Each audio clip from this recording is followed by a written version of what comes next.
آج کل کے اگر ہم دور میں دیکھیں تو برداشت بہت کم ہو گئی ہے. چھوٹی چھوٹی بات پہ طلاقیں ہو رہی ہیں, چھوٹی چھوٹی بات پہ گھر اجڑ رہے ہیں. آپ اگر کوئی نصیحت کرنا چاہیں, کیا ایسے بنیادی چیزیں ہیں جس سے گھر بچ سکتے ہیں؟ اور جوائنٹ فیملی سسٹم کو بھی اگر ہم اس سے جوڑیں تو اس میں آپ کس حد تک کا باہر سمجھتے ہیں؟ کیا اس کی وجہ سے بھی کچھ گھر خراب ہو رہے ہیں؟ منظر خان پیچھے یہ ادھر پیچھے کمرہ جی وہاں رہ رہا تھا. ٹھیک ہے. تو میں نے کہا آپ ان کو پہچانتے ہیں؟ تو اس کی تو چیخیں نکل گئیں دوڑ دوڑ, یعنی میں خود ایسے رونے لگا کہ میری اپنی حالت ایسی ہو گئی. اس کا ایک یہاں نشان تھا, کوئی زخم لگا تھا اسے یہاں, تو وہ ایک گہرا نشان تھا یہاں. اچھا. تو اس کی بیوی نے وہ نشان دیکھا تو پھر اس نے اسے پہچانا. مولانا ویسے تو ساری اولاد ہی عزیز ہوتی ہے, اولاد کے بچے بھی عزیز ہوتے ہیں, لیکن آپ کا سب سے زیادہ پیار کس کے ساتھ ہے؟ سب سے زیادہ آپ کو تنگ کون کرتا ہے؟ حسن تو کرتا ہی ہے, وہ یوسف بھائی سے ڈسکشن اور تھی, وہ کہتے ہیں جب حسن بڑا ہوگا تب پتہ چلے گا کہ کون شخصیت ہے. ابھی تو وہ داڑھی بھی کھینچتا ہے, بال بھی کھینچتا ہے آپ کے. مجھے اور میری بیگم ہم دونوں کو ماں باپ کا پیار تو سب سے ہی ہوتا ہے. بالکل.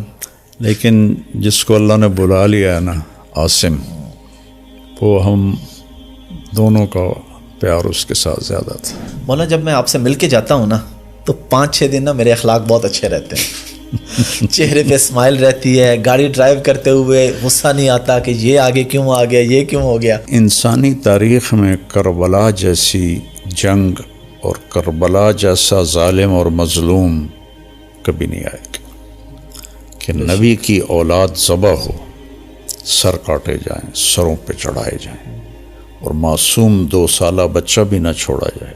میری گزارش ہے ساری امت کو, اگر نہیں پڑھی جاتی تو ایک نماز پکڑ لیں کہ اے نہیں میں چھڑنی.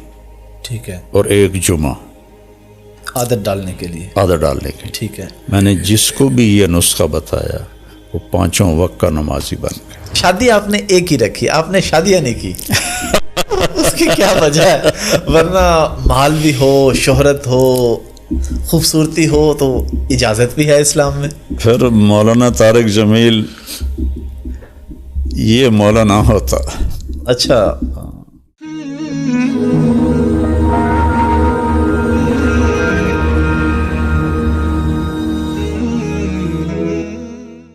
السلام علیکم جی, حافظ احمد پوڈ کاسٹ میں خوش آمدید. میں پہلے تعارف یہ کرواتا ہوں کہ میرے ساتھ موجود ہیں, لیکن آج میں یہ کہوں گا کہ میں موجود ہوں مولانا طارق جمیل صاحب کے ساتھ. مولانا اب میں تھوڑا سا آپ سے مزید گپ شپ کرنا چاہوں گا. ابھی رمضان میں جب ہم آپ کے پاس آئے تھے تو ہمیں 1-2 واقعات سننے کو ملے جو کہ میرے لیے بہت بڑی موٹیویشن تھے. میں چاہ رہا ہوں کہ وہ پوری عوام سنے جو کہ لوگوں کو نہیں جانتے.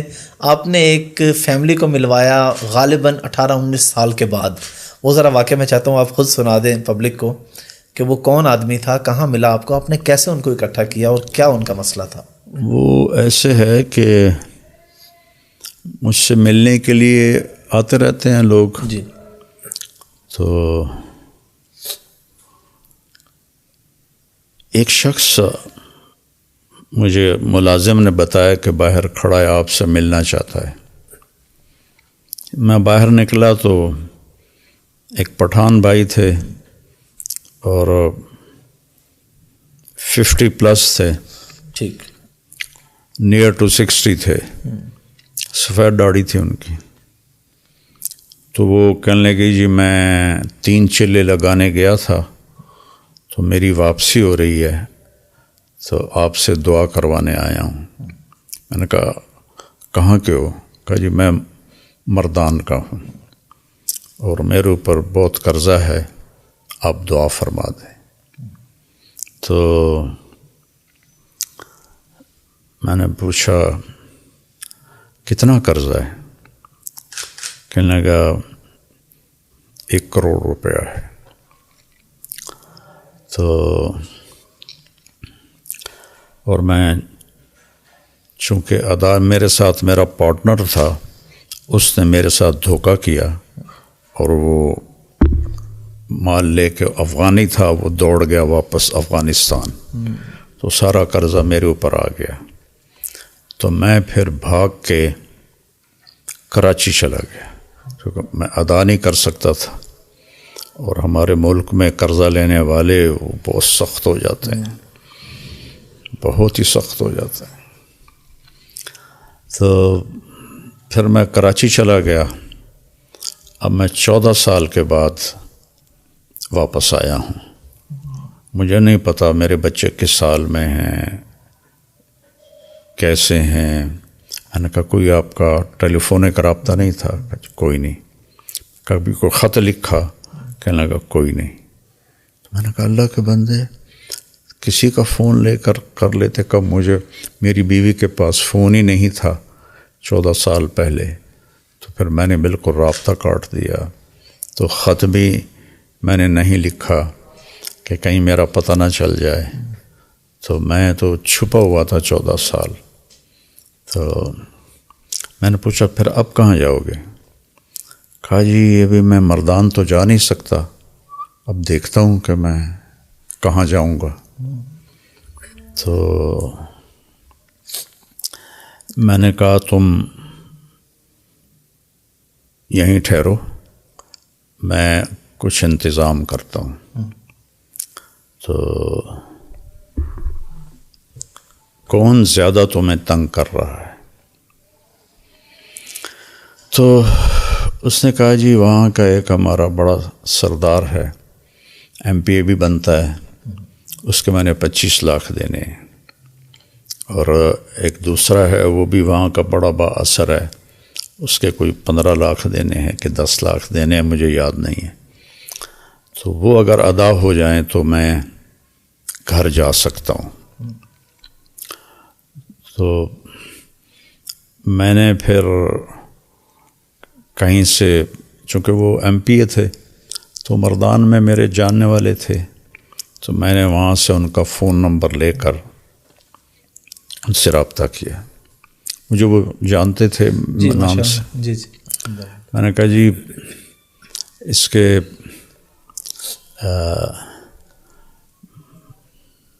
پیسوں کی میں ضمانت دیتا ہوں, میں آپ کو دے دوں گا, تو آپ تھوڑا اس کو فری ہینڈ دے دیں. اس نے کہا جی ٹھیک. تو پھر میں نے اس کے گھر کا پتہ کروایا. تو ایک ساتھی سے تبلیغی دوست ہر جگہ, جی ہر جگہ ہوتے ہیں, نیٹ ورک پوری دنیا میں ہے. بالکل. تو وہ ان کے گھر تک پہنچا. ان کی بیوی سے میری بات ہوئی, سلمہ نام تھا اس کا, اس کا نام تھا منظر خان. منظر خان, ٹھیک. تو میں نے اس سے فون پہ بات کی. میں نے اس سے پوچھا آپ کے خاوند کدھر ہیں؟ کہا جی کچھ پتہ نہیں کدھر ہیں. کتنے سال ہو گئے ہیں؟ کہا 14 سال ہو گئے ہیں, اور قرضے والوں نے ہمیں بہت ذلیل کیا ہے, لیکن ہم غریب لوگ ہیں, ہم کچھ بھی نہیں کر سکتے, بے عزت ہوتے رہتے ہیں. میں نے کہا آپ کے لیے نا میں فیصلہ, میں آپ لوگوں سے ملنا چاہتا ہوں. تو میں نے وہیں ایک ساتھی کے ذریعے گاڑی کا انتظام کروایا, ٹیکسی کروائی. ٹھیک ہے. میں نے کہا اس کو میرا نام بتانا, ٹھیک ہے, تو وہ تمہیں لے آئے گا, میں یہاں پیسے دے دوں گا. ٹھیک ہے. تو اس کی 2 بیٹیاں تھیں اور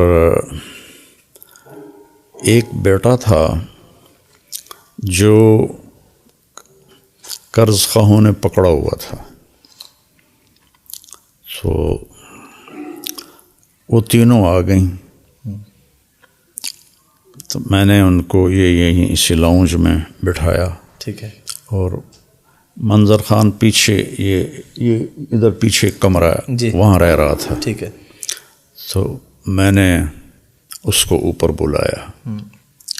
تو میں نے کہا آپ ان کو پہچانتے ہیں؟ تو اس کی تو چیخیں نکل گئیں, دوڑ, یعنی میں خود ایسے رونے لگا کہ میری اپنی حالت ایسی ہو گئی. تو اس اپنی چھوٹی بچی کو ایسے گلے سے لگا کے چیخیں ماری. نہ چھوٹی بیٹی نے پہچانا, نہ بڑی بیٹی نے پہچانا, نہ بیوی نے پہچانا کہ جب وہ گیا تھا جوان تھا, داڑھی نہیں تھی, اب اتنی بڑی داڑھی, وہ بھی سفید ہو گئی. تو وہ جو اس کے گلے لگی ہوئی تھی, میں اس کا دیکھ رہا تھا چہرے کا تاثر, تو وہ گھبراہٹ تھی.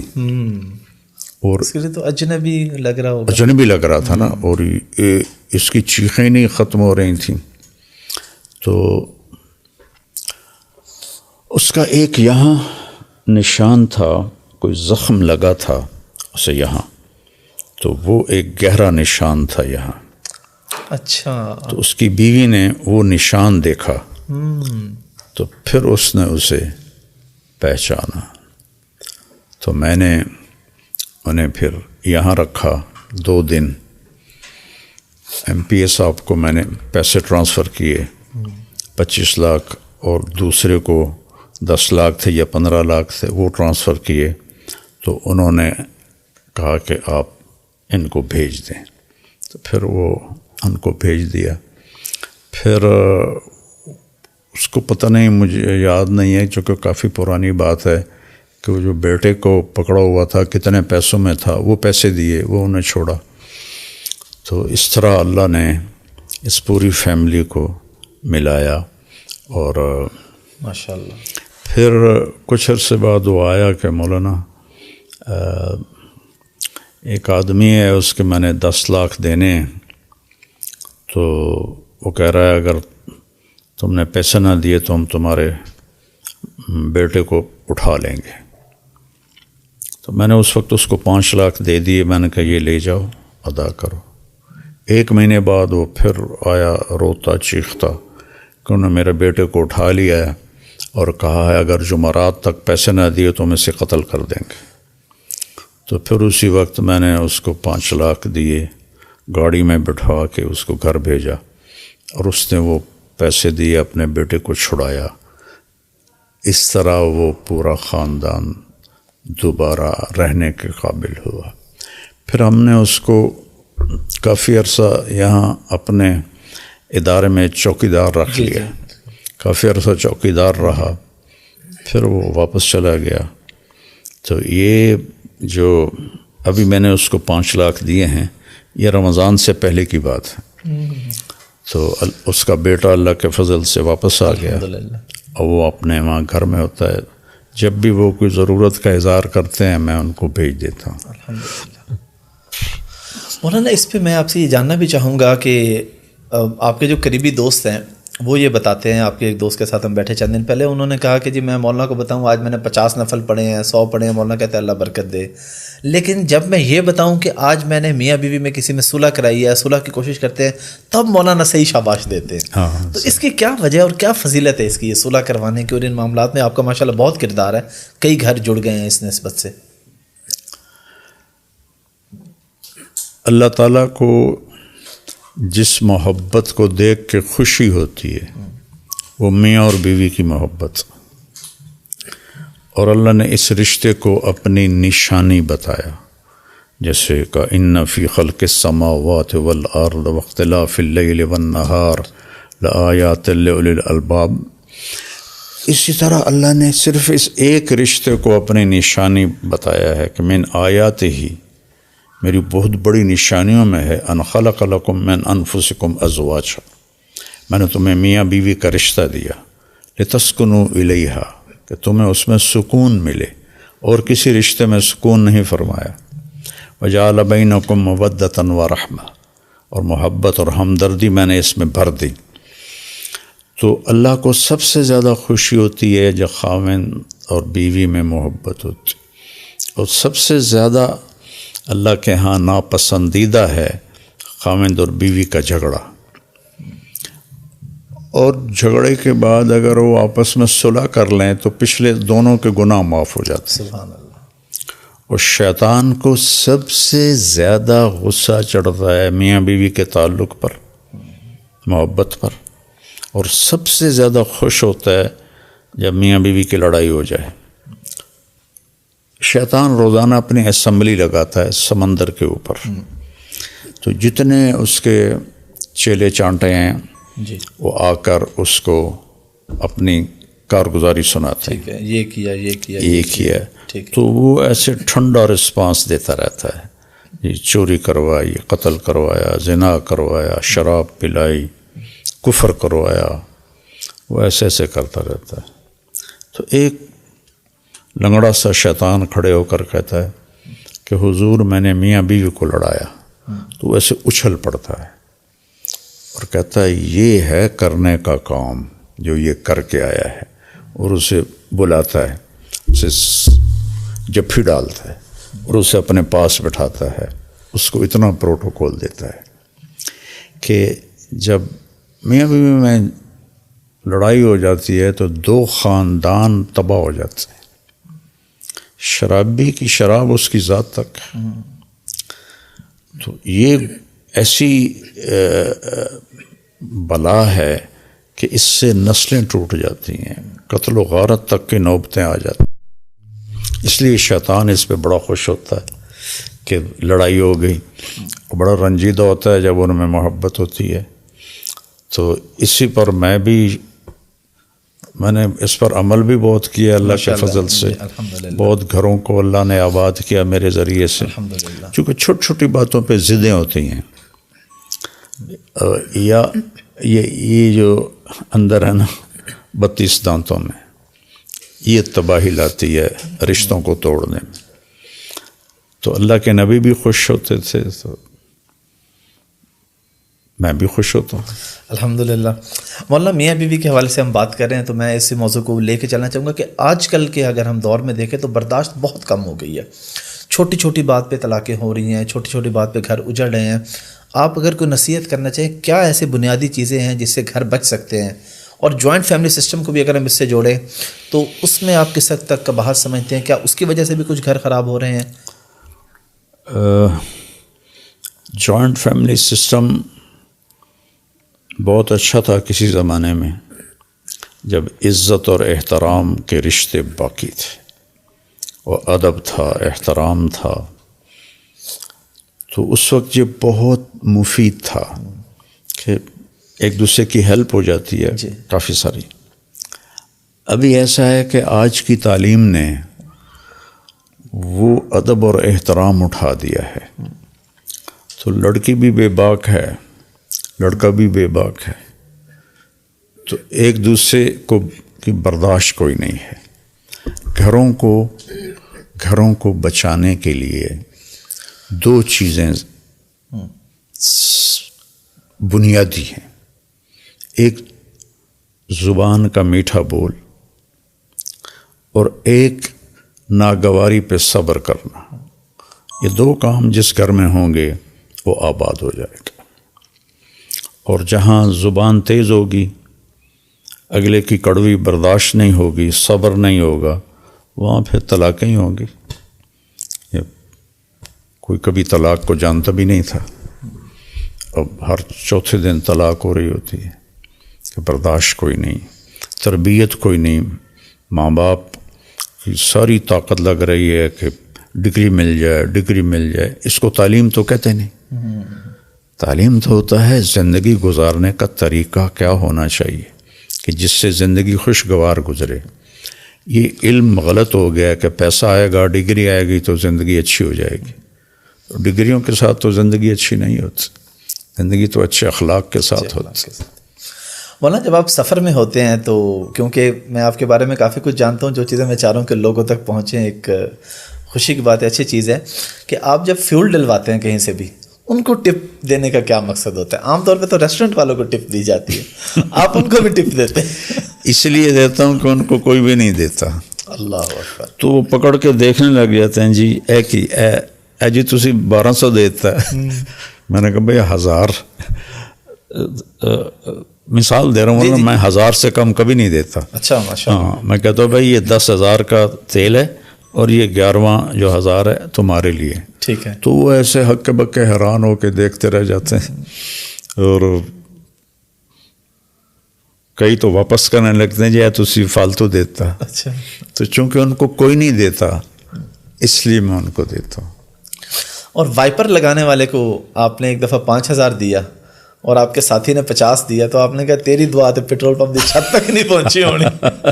میری تو یہ لوگوں کی موٹیویشن کے لیے ضروری ہے کہ ٹپ اتنی زیادہ، تو کیا یہ دعا پھر واقعی زیادہ پیسے جو ہیں وہ پھر دیکھیں نا، اندر سے جب دعا نکلے گی تو وہی اوپر جائے گی۔ جی جی بالکل۔ 100 روپے پہ جو کہے گا اللہ بھلا کرے، اور اگر آپ اس کو 1000 دیں گے، 5000 دیں گے، اس کے تو یہاں سے دعا نکلے گی، اور وہی اوپر جائے گی. تو اگر اللہ نے مجھے دیا ہے تو میں تقسیم کروں, میرا آگے سرمایہ اکٹھا ہو جائے. بے شک.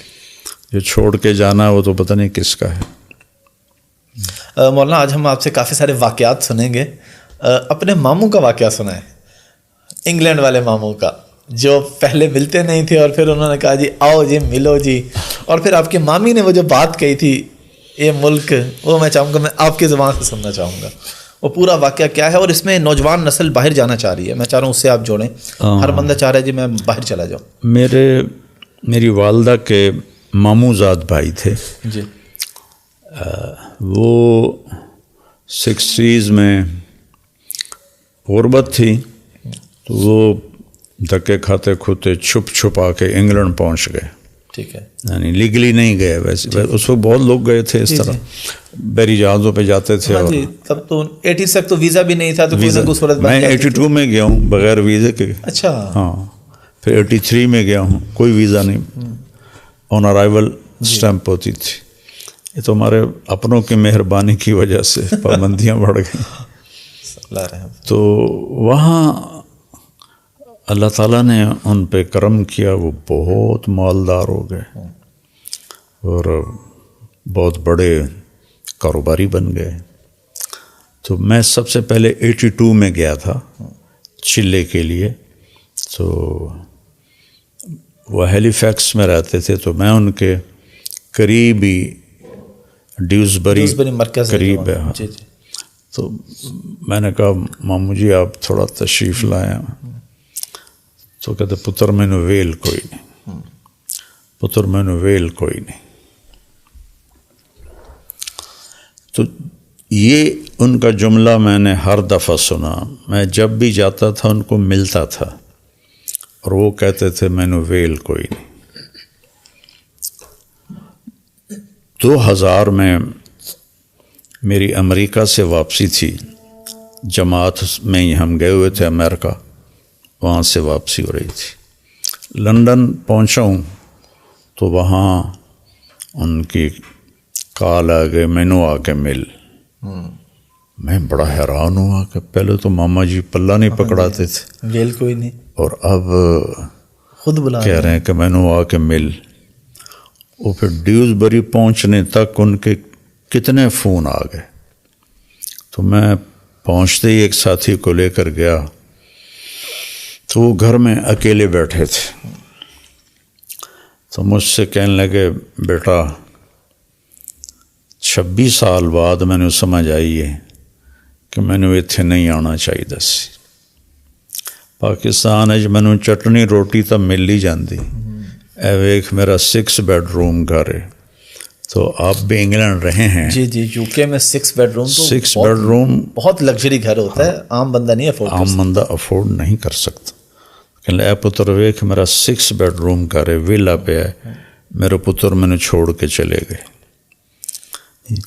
تو ہوں میں تو تیری مامی کلے آئے تھے. تو میں ساری کاروبار پراپرٹی کرائے تے چڑھا دیتی, کاروبار بند کر دیتا. میں کہ میرے پتر ہی نہیں تو میں کی کرنا. وہ بھی مینوں کرایہ اتنا آ جاندہ ہے کہ مینوں سمجھ نہیں آمدی میں خرچ کتنے کراں. تو میری مامی کہنے لگی پتر اے ملک ویکھن دے ہیں رہن دے نہیں ہیں. یہ تو میں اتنے سالوں سے جا رہا ہوں, 42-44 سال ہو گئے مجھے یورپ امریکہ پھرتے ہوئے. تو میں نے دیکھ لیا ہے کہ وہ رہنے کے نہیں ہیں, دیکھنے کے. ہاں, بہت ٹف لائف ہے. 2 سال پہلے ان کا انتقال بھی ہو گیا.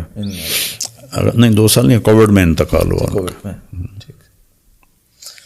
مولانا آپ کے سفر, یہ جو انگلینڈ کا آپ نے بتایا, یہ آپ کا پہلا سفر تھا تبلیغ کا؟ پاکستان سے باہر پہلا سفر آپ کا کون سا تھا؟ پاکستان سے باہر پہلا سفر میرا انڈیا کا تھا. اچھا. ہاں جی, 1982 کے حوالے سے تھا. جی جی. تو وہاں پہ آپ نے انڈیا کے لوگ, اب پچھلی جب آپ سے پوڈ کاسٹ کی تھی نا, اس پہ میں سٹیٹس دیکھ رہا تھا یوٹیوب پہ جا کے, زیادہ ویورشپ انڈیا سے تھی. 3344 ملین پہ آپ کے ریلز اور تھے, اور میں سٹیٹس دیکھ رہا 52% 54% انڈیا سے. تو انڈیا کے لوگ تو بہت محبت کرتے ہیں آپ سے, بہت عقیدت رکھتے ہیں. تب کیا صورتحال تھی اور اب آپ کیوں نہیں جاتے؟ اس وقت تو میری پہچان کوئی نہیں تھی. اچھا. کہ میں 1980 میں تعلیم سے فارغ ہوا. ٹھیک. 80-81 یہ 1 سال میں نے تبلیغ میں لگایا, اور 82 میں ارائیومنٹ چلا گیا, اپنے آپ کو پیش کیا اور میں انڈیا گیا. تو میری کوئی پہچان نہیں تھی اس وقت. تو 89 میں جب گیا دوبارہ, تو اس وقت بھی میری کوئی اتنی پہچان نہیں تھی, چونکہ میڈیا استعمال نہیں کرتے تھے اور ڈسکریج کرتے تھے, ٹیپ کرنے کو بھی اور روکتے تھے. تو پھر جب اللہ تعالیٰ نے مجھے سمجھ دی کہ یہ تو بہت بڑا ذریعہ ہے دین کی بات پہنچانے کا, تو اس کے بعد میری بات پھیلنا شروع ہوئی, تو اللہ نے لوگوں کے دلوں میں پیار ڈال دیا. ماشاءاللہ, اس کی مہربانی ہے. ہندو بھی سنتے ہیں, سکھ بھی سنتے ہیں, عیسائی بھی سنتے ہیں, سارے سنتے ہیں. اور کئی لوگ تو ماشاءاللہ مسلمان ہوئے. کتنے انگلش ٹرانسلیشن وہ سب ٹائٹل کے ساتھ دیکھ کے. جی آپ نے لاسٹ ٹائم واقعہ بھی سنا تھا. میرے خود چھوٹے بھائی کو ایک ٹیکسی ڈرائیور ملا دبئی میں, تو اس کا نام انڈین تھا, ہندو نام جو ہوتا ہے نا. تو گپ شپ کوئی آپ کا ذکر ہوا, تو اس نے کہا جی میں ان کے بیان سن کے مسلمان ہوا ہوں. تو بھائی نے پوچھا کہ پھر نام, اس نے کہا نام کا بڑا لمبا پروسیس ہے, پاسپورٹ پہ نام چینج کرنا ہے, ایمریٹس آئی ڈی پہ, تو نام میرا وہی ہے. اس طرح کی سینکڑوں مثالیں ہمارے پاس. جی بالکل ہیں. مولانا تھوڑا ذرا لائٹر نوٹ کی گپ شپ پہ, کوئی یاد ہے آخری فلم کب دیکھی تھی سینما جا کے؟ 1971 میں 26 اکتوبر 1971. اچھا ماشاء اللہ. نادر سنمے کا نام تھا نادر. ادھر فیصل آباد میں. فلم کا نام تھا مجرم کون. اور یہ ابھی جو مرا ہے ضیاء محی الدین, جی جی, اقبال کی شاعری جو بولتے ہیں, جی جی, ضیاء محی الدین, یہ انگلینڈ سے آئے تھے اور ان کی پہلی مووی یہ آئی تھی اور اس کی بڑی ایڈورٹائزمنٹ ہوئی تھی. تو اس میں ایک مجھے یہ ضیاء محی الدین یاد ہے, ایک رنگیلا یاد ہے, اور ایک ساکی غالباً. تو اب تو سارے ہی مر گئے. تو وہ میں نے 9 سے 12 والا شو جا کے دیکھا تھا. اچھا, یہ میری آخری مووی تھی. اس کے بعد پھر ظاہر ہے راستہ ہی بدل گیا. 27 اکتوبر کو میں 3 دن کے لیے چلا گیا. اچھا, ایک دن پہلے آپ نے فلم دیکھی؟ 1 دن پہلے میں نے شیو کرائی اور مووی دیکھی. اگلے دن میرا ایک دوست میرے پیچھے پڑا ہوا تھا, وہ مجھے لے گیا 3 دن کے لیے. وہاں سے اللہ تعالیٰ نے میرا راستہ تبدیل کر دیا.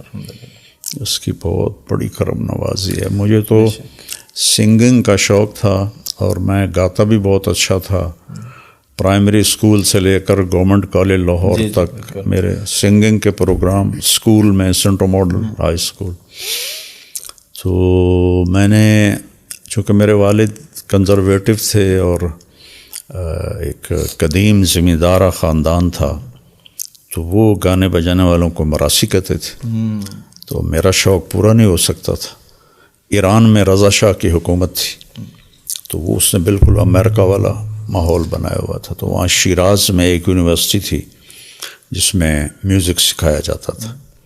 وہ میں نے اطلاعات حاصل کی ہوئی تھی, تو میں نے ان کو لیٹر لکھا کہ میں آپ کی یونیورسٹی میں ایڈمیشن لینا چاہتا ہوں. تو ان کا فارسی میں جواب آیا, تو مجھے تو فارسی آتی نہیں تھی. تو پھر ایک دوست جو فارسی جانتے تھے ان سے میں نے پڑھوایا. تو انہوں نے اس میں یہ لکھا تھا کہ آپ یہ لیٹر لے کر ہماری ایمبیسی چلے جائیں, وہاں سے آپ کو ویزا مل جائے گا اور آپ آ جائیں, آپ کا ایڈمیشن ہو جائے گا. تو میں خود تو نہیں گیا, میں نے وہ وہاں کا لیٹر ایران سے جو آیا تھا اور اپنی اپلیکیشن دونوں میں نے پوسٹ کر دی. یہ میں نے پوسٹ کی 25 اکتوبر کو, اور 27 اکتوبر کو میں 3 دن کے لیے چلے گئے. سبحان اللہ. تو بس اللہ نے بازو پکڑ لیا. مولانا ویسے تو ساری اولاد ہی عزیز ہوتی ہے, اولاد کے بچے بھی عزیز ہوتے ہیں, لیکن آپ کا سب سے زیادہ پیار کس کے ساتھ ہے؟ سب سے زیادہ آپ کو تنگ کون کرتا ہے؟ حسن تو کرتا ہی ہے، وہ یوسف بھائی سے ڈسکشن اور تھی، وہ کہتے ہیں جب حسن بڑا ہوگا تب پتہ چلے گا کہ کون شخصیت ہے، ابھی تو وہ داڑھی بھی کھینچتا ہے، بال بھی کھینچتا ہے آپ کے. تو کتنا وقت آپ بچوں کے ساتھ گزارتے ہیں؟ سب سے زیادہ پیار آپ کو کس کے ساتھ ہے؟ مجھے اور میری بیگم، ہم دونوں کو ماں باپ کا پیار تو سب سے ہی ہوتا ہے. بالکل. لیکن جس کو اللہ نے بلا لیا ہے نا، عاصم، وہ ہم دونوں کا پیار اس کے ساتھ زیادہ تھا. وہ اپنی صفات کی وجہ سے اس نے ہمارے دلوں پہ وہ چھا گیا تھا، لیکن اللہ نے اس کو عمر اتنی دی تھی. وہ اللہ پاک ان کو جنت الفردوس میں اعلیٰ مقام عطا فرمائے. مولانا جب میں آپ سے مل کے جاتا ہوں نا تو 5-6 دن نا میرے اخلاق بہت اچھے رہتے ہیں. چہرے پہ اسمائل رہتی ہے، گاڑی ڈرائیو کرتے ہوئے غصہ نہیں آتا کہ یہ آگے کیوں آ گیا، یہ کیوں ہو گیا. لیکن چند دن کے بعد پھر وہی کیفیت ہو جاتی. اور آپ کو تو ماشاءاللہ اتنے لوگوں سے ملتے ہیں، اتنا آپ کو اللہ نے نام دیا ہے، پھر لوگ آپ پہ تنقید بھی کرتے ہیں، لوگ عجیب عجیب باتیں بھی کرتے ہیں. آپ یہ سب کچھ کیسے ہینڈل کرتے ہیں؟ اور یہ اتنے اچھے اخلاق عام آدمی کدھر سے لے کے؟ ہم تو مل کے جاتے ہیں، صحبت کا اثر ہوتا ہے، لیکن وہ چند دن بعد پھر سوسائٹی میں جا کے تو ایک تو یہ بتا دیں کہ صحبت یا تبلیغ میں وقت یا یہ چیز کتنی ضروری ہے، اور یہ آپ اس کو کیسے مینیج کرتے ہیں جب لوگ اتنا آپ کو، بلکہ میں نے آپ کے بیان میں بھی سنا، آپ نے کہا کہ عاصم جمیل کے موقع پہ بھی، باقی بھی، کہ جس نے بھی مجھے دکھ دیا میں اسے معاف کرتا ہوں تاکہ آخرت میں کسی کے ساتھ کوئی معاملہ نہ ہو. یہ حوصلہ کدھر سے لے کے آئے ہم لوگ؟ یہ سب سے پہلے تو اللہ کی توفیق ہے. انبیاء نے بھی کہا وما توفیقی الا باللہ، کہ مجھے بھی اللہ ہی توفیق دے رہا ہے.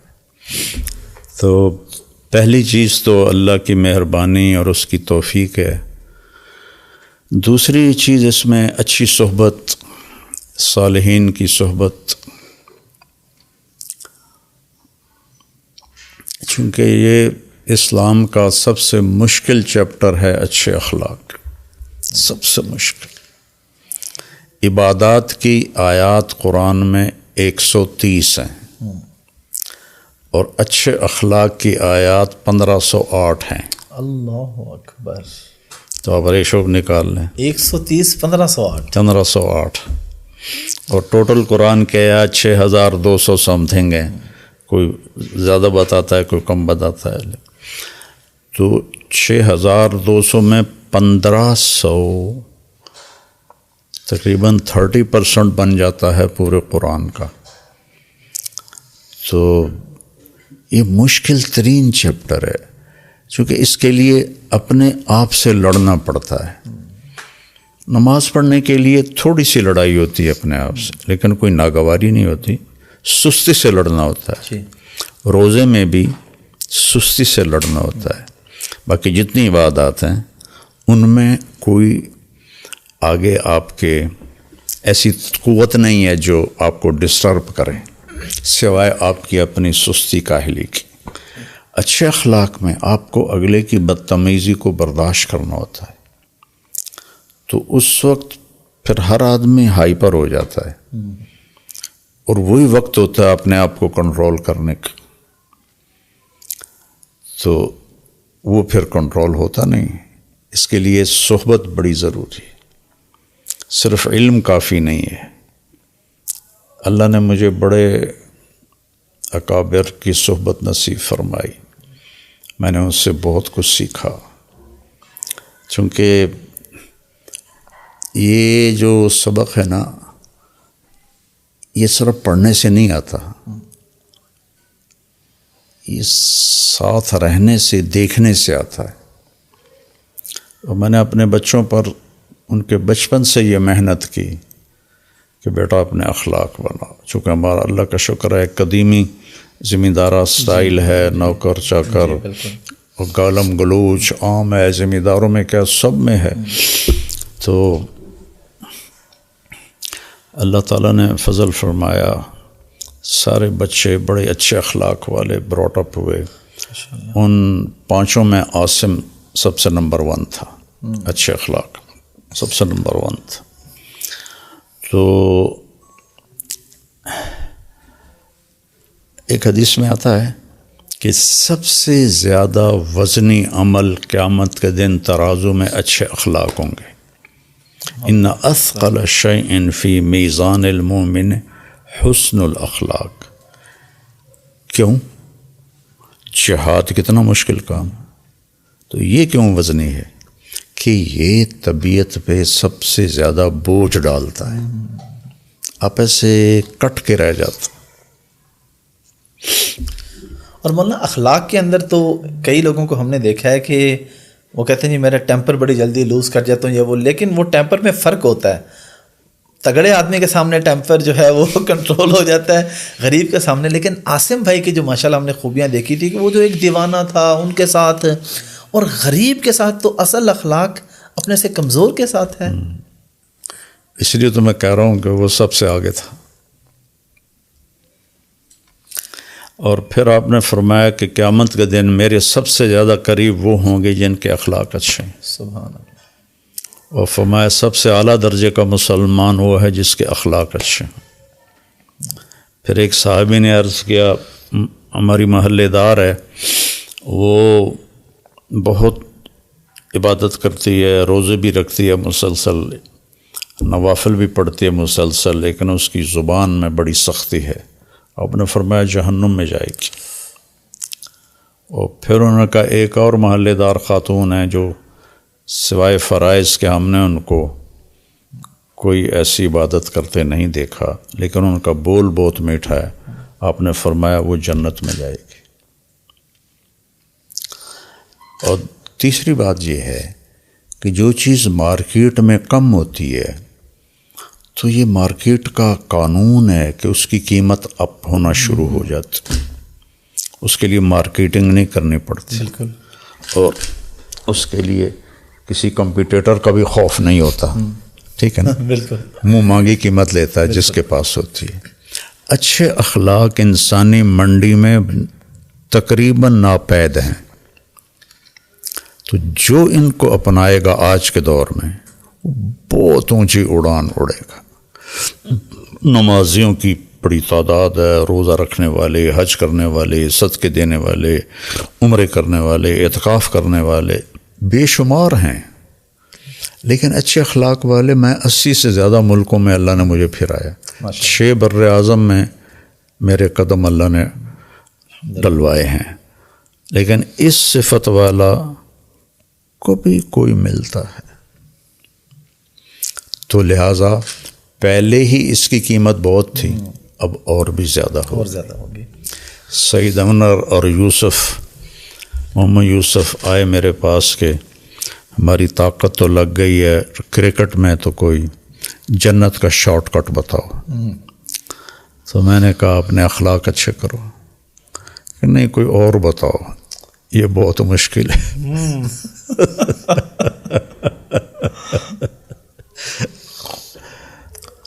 خاص طور پر بیوی کے سامنے اپنے آپ کو نیچے کرنا، یہ اخلاق کی انتہا ہے. اولاد کے سامنے، ماں باپ کے آگے تو ایک احترام کا رشتہ ہوتا ہے. جی.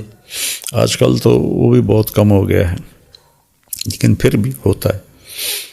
لیکن بیوی کے ساتھ اس لیے آپ نے فرمایا سب سے اعلیٰ درجے کا مسلمان وہ ہے جس کے بیوی کے ساتھ اخلاق اچھا. اور پھر آپ نے فرمایا کہ میرے اخلاق اپنی بیویوں کے ساتھ سب سے زیادہ اچھے. تو آپ نے فرمایا جو جھگڑا چھوڑ دے چاہے حق پہ ہو، میں اسے جنت کے کنارے پر محل لے کر دوں گا. جو جھوٹ چھوڑ دے چاہے مذاقہ نہیں ہو، تو اسے جنت کے سینٹر میں گھر لے کر دوں گا. اور جو اخلاق اچھے کر لے اسے جنت الفردوس میں محل لے کر دوں گا. سبحان اللہ. کہ یہ اوکھی چڑھائی ہے. آپ کے ٹیم ممبر اور آپ کے قریب کے جو لوگ ہیں وہ یہ کہتے ہیں کہ اگر آپ چاہتے ہیں نا مولانا آپ کے ساتھ اچھا کریں تو آپ مولانا کے ساتھ برا کریں. یہ اس طرح کی تو بہت سی مثالیں کیونکہ میں ذاتی طور پہ جانتا ہوں. تو یہ اس حوالے سے میں آپ کے بچوں کا بھی، ایون آپ کے ٹیم ممبرس کے بھی میں اکثر جگہ پہ ذکر کرتا ہوں کہ میں نے واقعی آپ کے آس پاس کے لوگوں کے جو اخلاق دیکھے ہیں نا، میں یقیناً عام لوگوں کی طرح جس طرح سارے لوگ آپ سے محبت کرتے ہیں، پسند کرتے ہیں، میری بھی آپ سے ایک عقیدت ہے، میری آپ سے زیادہ عقیدت بڑھی جب میں نے آپ کے آس پاس کے لوگوں کو دیکھا. اچھا. تب میری عقیدت اور بڑھ گئی. اچھا. کہا یار یہ کچھ ہے یہ واقعی, کیونکہ جو آپ کے ساتھ سفر کرتے ہیں, ساتھ رہتے ہیں, ان کو تو سب پتہ چل جاتا ہے نا جو ساتھ رہتے ہیں. بلکہ آپ کے وہ کہتے ہیں کہ مولانا صاحب ملازموں کو خراب کر دیتے ہیں, پھر ہم بڑی مشکل سے مینیج کرتے ہیں, روٹیٹ کرتے رہتے ہیں ڈرائیورز اور یہ وہ, کہ جو ساتھ ہوتے ہیں مولانا کو ان کی فکر ہوتی ہے, ہم نے ان کو رکھا ہو کہ آپ مولانا کی فکر کریں اور مجھے ان کی فکر پڑ جاتی ہے, اس لیے میرا ڈرائیور بدلتے رہتے ہیں. جی مجھے بتایا انہوں نے کہ تبدیلی کرتے رہتے ہیں. تو مولانا آپ کو چائے بہت پسند ہے, اور چائے پہلے کافی عرصہ آپ خود بناتے رہے ہیں, سفر میں بھی ایون جو چائے کو, تو اس کی کیا وجہ ہے؟ کسی اور کے ہاتھ کی بنی ہوئی چائے نہیں, میں نے یہاں اپنے ملازموں کو سکھا دیا گھر میں, تو وہ ویسی بناتے ہیں جیسی مجھے پسند ہے. اور جب میں سفر میں ہوتا ہوں تو ایک دو خادم ایسے ہیں جن کو میں نے وہ سکھا دیا ہے, لیکن کبھی میں خود بھی شوقیہ جا کے بناتا ہوں چائے. اور ہمارے تقریباً سارے کچن کے ملازمین کو اس کا طریقہ آ گیا. اچھا, آپ کی جو فیوریٹ چائے ہے اس کا, ماشاء اللہ. مولانا بس آخری ایک دو چیزیں, نماز کے حوالے سے بڑی سستی ہوتی ہے کئی لوگوں کے اندر, وہ کہتے ہیں یار بڑا مشکل ہے, نہیں پڑھی جاتی. کوئی ایسا فارمولا, کوئی ایسا طریقہ کہ انسان نماز کی طرف لگ جائے, نماز کی عادت پڑ جائے؟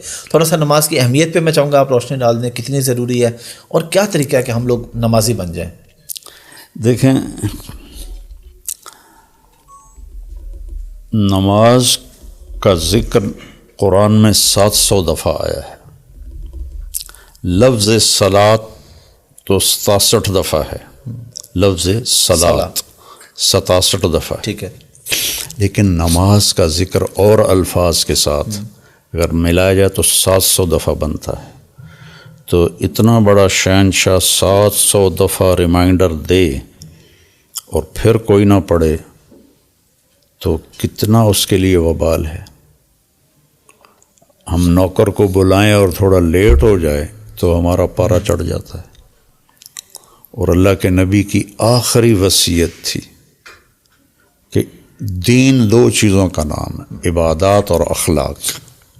تو میرے نبی نے الصلاۃ وما ملکت ایمانکم, نماز نہ چھوڑنا اور نوکروں سے اچھا سلوک کرنا. یہ 2 لفظ آپ دہرا رہے تھے.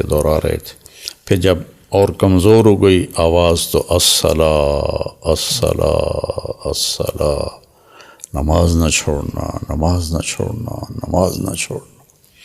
اس کی اہمیت کے لیے میرے پاس کربلا سے بڑی مثال کوئی نہیں ہے کہ جنگیں بہت ہوئیں. پہلی جنگ قابیل حابیل کی ہو گئی, لیکن انسانی تاریخ میں کربلا جیسی جنگ اور کربلا جیسا ظالم اور مظلوم کبھی نہیں آئے گا کہ نبی کی اولاد ذبح ہو, سر کاٹے جائیں, سروں پہ چڑھائے جائیں, اور معصوم 2 سالہ بچہ بھی نہ چھوڑا جائے. اور یہ وہ ہیں جن کو جنت نہیں ملی, جنت کی سرداری ملی ہے. اللہ کہ سیدہ شباب اہل الجنت الحسن والحسین. اور جب حسن پیدا ہوئے تو آپ نے حضرت علی سے پوچھا کیا نام رکھا ہے؟ کہنے لگے حرب, جنگجو. آپ کہا نہیں, حسن. جب حسین پیدا ہوئے تو آپ نے پوچھا کیا نام رکھا ہے؟ کہا حرب. کا نہیں, حسین. پھر آپ نے فرمایا کہ یہ 2 نام آج تک آدم کی اولاد کو نہیں عطا ہوئے, یہ نام اللہ نے میرے بچوں کے لیے رکھے ہوئے تھے. کتنی بڑی فضیلت ہے جی. اور کندھوں پہ بٹھایا, ہاتھوں پہ اٹھایا, سجدے میں دونوں بھائی اوپر چڑھے بیٹھے. اور عبداللہ ابن مسعود نے ایسے سر اٹھا کے دیکھا, چونکہ سجدہ لمبا ہو گیا نا جی, تو انہوں نے دیکھا دونوں بھائی اوپر بیٹھے گٹمٹ کر رہے تھے. تو انہوں نے ایسے ہاتھ آگے بڑھایا ان کو اتارنے کے لیے, تو آپ نے بغلوں سے دیکھ لیا تو آپ نے ایسے کر دیا. سلام پھیرتے ان کو گود میں لیا اور کہا بے ابی ہما و امی لا تغضوہما, میرے ماں باپ ان پر قربان, انہیں دکھ نہ دینا. چونکہ آپ کو نظر آ رہا تھا کہ آگے ہونا کیا ہے. ہونے والا ہے. تو ان کے لیے، اور پھر جنگ سے پہلے امام علی مقام کی آنکھ لگ گئی، آنکھ کھلی تو ہنسنے لگے. تو حضرت زینب نے پوچھا یہ کوئی ہنسنے کا موقع ہے؟ موت سر پہ کھڑی. کہ اللہ کے نبی خواب میں آئے، فرما رہے ہیں بیٹا میں لینے کے لیے آ چکا ہوں، استقبالیہ جماعت اللہ کا رسول ہو. تو اب جب نماز کا وقت آیا تو موت سر پہ کھڑی ہے تو چھوڑ دیتے، نہ پڑھتے. جی کہ موقع ہی ایسا تھا. 72 ٹوٹل آدمی، اور ظہر تک 15-20 شہید بھی ہو چکے ہیں. تو آپ نے زہیر کو اشارہ کیا. آپ کے 3 جھنڈے تھے، رائٹ سائڈ پہ زہیر بن القین، لیفٹ پر حبیب بن مظاہر، اور درمیان میں عباس جو علمدار کے نام سے مشہور ہیں، آپ کے بھائی. تو آپ نے زہیر کو اشارہ کیا کہ شمر سے کہو نماز پڑھنا دے. اللہ اکبر. اس سے بڑی مثال نماز کی اہمیت کی میں کیا پیش کروں. بے شک. تو زہیر نے آگے بڑھ کر شمر سے کہا کہ تھوڑی دیر جنگ روکو، ہم نماز پڑھنا چاہتے. انہوں نے کہا ہم جنگ نہیں روکیں گے. تو ان میں سے ایک کا نام تھا عمران، وہ جو نہیں، حسین بن نمیر. ٹھیک. حسین سین سے نہیں، سواد سے. سواد سے. ٹھیک ہے. اس نے کہا تمہاری تو نماز ہی نہیں ہوتی. تو اس نے کہا لعنت ہے تم پر، تمہاری نسلوں پر، آل رسول کی نہیں ہوتی اور تمہاری ہوتی ہو جاتی. تو انہوں نے آ کر عرض کیا جی جنگ تو نہیں روکے گی. کہا ٹھیک ہے، آدھے جنگ کرو آدھے نماز پڑھو. جب وہ نماز سے فارغ ہو، اب تم جنگ کرو، دوسرے نماز پڑھیں، اور عصر سے پہلے سارے شہید ہو گئے. تو لہٰذا ساڈا پیر سانو چھڑا لوے گا، مولا علی سانو چھڑا لوے گا، یہ سب ڈھکوسلے ہیں. نماز کے بغیر تو دین قبول ہی نہیں. اگر گنجائش ہوتی تو بس یہ ایک اس موقع پہ ہوتی مثال ہے کہ یہاں مس کی جا سکتی تھی، نہیں کی تو مطلب ہے کوئی گنجائش نہیں ہے. پہلا حساب ہی نماز کا ہے. عبادات میں، معاملات میں پہلا حساب قاتل مقتول کا ہوگا. مقتول اپنا کٹا ہوا سر ہاتھ میں لے کے آئے گا ایسے، اور قاتل کے گریبان پہ ہاتھ ہوگا، اور اس کو کہے گا یا اللہ اس سے پوچھ اس نے مجھے کیوں قتل کیا. تو کوئی پناہ نہیں ملے گی اس کو. 2 آدمیوں کو سب سے شدید عذاب ہونے والا ہے. ایک جس نے بے گناہ مسلمان کو قتل کیا، ایک جو سود کھاتا کھاتا مر گیا. اور عبادات میں سب سے پہلے نماز کا حساب ہوگا. تو اس لیے میری گزارش ہے ساری امت کو، اگر نہیں پڑھی جاتی تو ایک نماز پکڑ لیں کہ اے نہیں میں چھڑنی. ٹھیک ہے. اور ایک جمعہ عادت ڈالنے کے لیے. عادت ڈالنے کے لیے. ٹھیک ہے. میں نے جس کو بھی یہ نسخہ بتایا وہ 5 وقت کا نمازی بن گیا. ماشاءاللہ مجھے اس بات کا پتہ تھا، اس لیے میں نے چاہتا تھا کہ کیمرے کے سامنے لوگوں تک یہ بات پہنچے. مولانا بس ازراہ مذاق ایک آخری سوال، تھوڑا ہنسی مذاق کا، پھر کلوزنگ. ماشاءاللہ آپ زمیندار ہیں، اللہ نے حسن بھی دیا، مال دولت ہر چیز. شادی آپ نے ایک ہی رکھی. شادی آپ نے ایک ہی رکھی، آپ نے شادیاں نہیں کی. اس کی کیا وجہ ہے؟ ورنہ مال بھی ہو، شہرت ہو، خوبصورتی ہو تو اجازت بھی ہے اسلام میں. پھر مولانا طارق جمیل یہ مولانا ہوتا. اچھا. چونکہ میں نے تو یکسو ہو کر اپنی طاقت کو اگر لگانا ہے تو پھر مجھے اس قربانی دینی پڑے گی. مجھے تو کوئی 4-5 سال پہلے تک خود لڑکیاں فون کر کے کہتی تھی آپ سے شادی کرنی. اچھا اس عمر تک یعنی ماشاءاللہ 65 پلس آپ تب، ابھی آپ 70 ہیں ماشاءاللہ. تو شادی کے دوسرے تیسرے سال ہی مجھے آفریں ہونے لگی. تو میں اگر اس میں کوئی حرام نہیں ہے جی جی، لیکن اگر میں اس میں لگ جاتا تو پھر 4 بیویاں ہیں تو پھر 20 بچے بھی ہوتے جی. تو پھر یہ تبلیغ کا کام تو نہ ہوتا.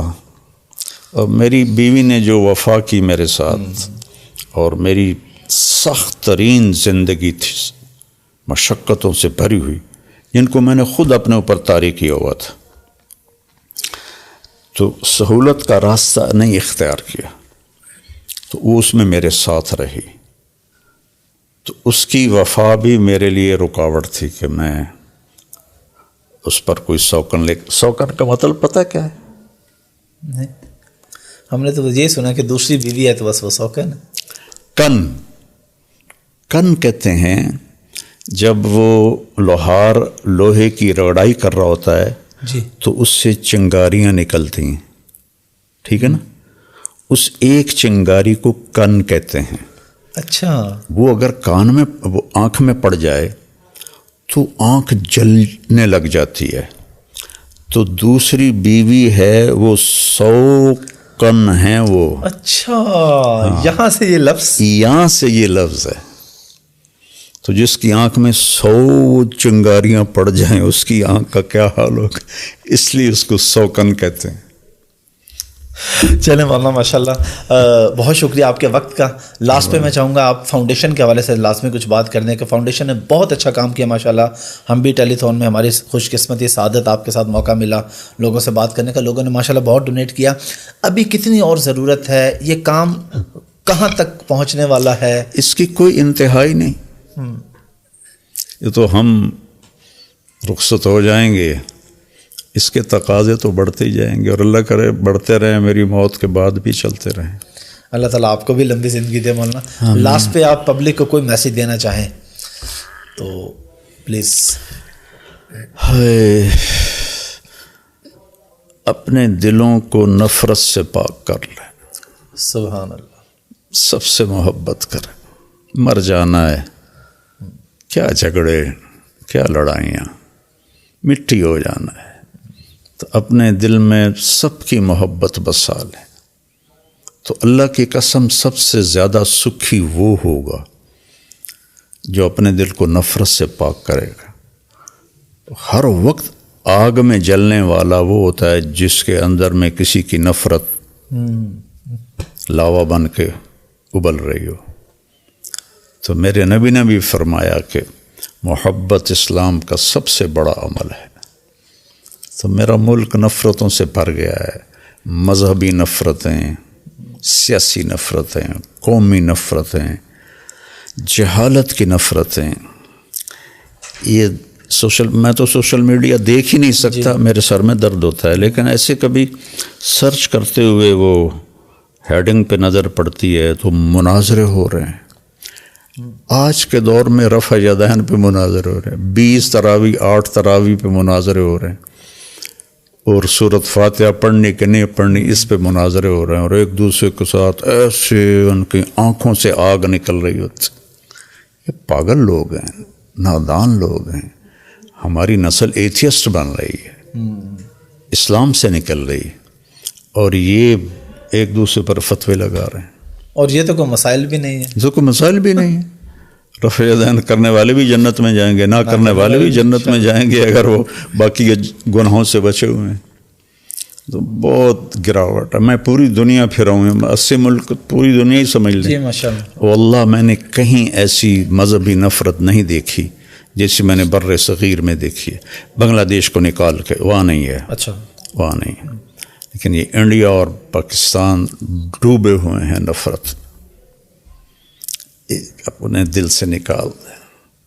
مہربان رب سے واسطہ ہے، پتہ نہیں کس بات پہ خوش ہو جائے۔ ایک بدو نے آ کر پوچھا، یا رسول اللہ حساب کون لے گا؟ آپ نے کہا اللہ۔ کہنے لگا موجاں، عربی کا لفظ بخن، موجاں ہی ہو گئیں موجاں۔ آپ نے کہا کس بات پہ کہہ رہے ہو؟ کہ ان الکریم اذا قدر عفا، سخی بادشاہ پکڑ بھی لے تو چھوڑ دیتا ہے سخاوت کی وجہ سے۔ بہت شکریہ مولانا۔